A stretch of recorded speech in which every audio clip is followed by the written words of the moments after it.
Il était une fois Paul, un étudiant en médecine rêvant de devenir chirurgien. Mais sa route vers le succès était semée d'embûches. Malgré son acharnement, il était constamment renvoyé de son établissement pour de piètres résultats. Mais il avait une carte secrète. Son oncle, ministre de la Santé, corrompait le conseil d'administration pour garantir à Paul des admissions répétées et des notes gonflées.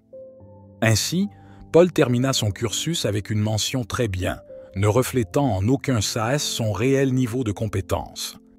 2 mois plus tard, il fut affecté dans l'un des plus prestigieux hôpitaux de la ville.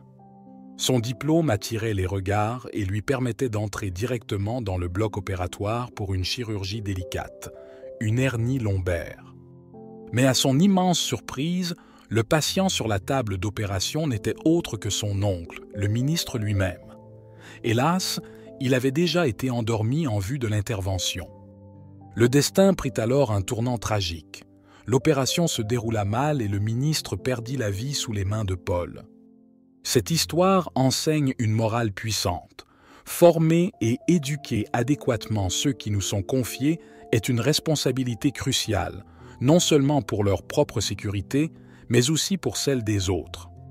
Une manipulation des diplômes ou la tricherie pour les avoir peut avoir des conséquences désastreuses, mettant en danger des vies humaines. Il faut donc prendre très au sérieux sa formation. Aimez, partagez et abonnez-vous pour le référentiel de notre page remplie de sagesse et de notre chaîne.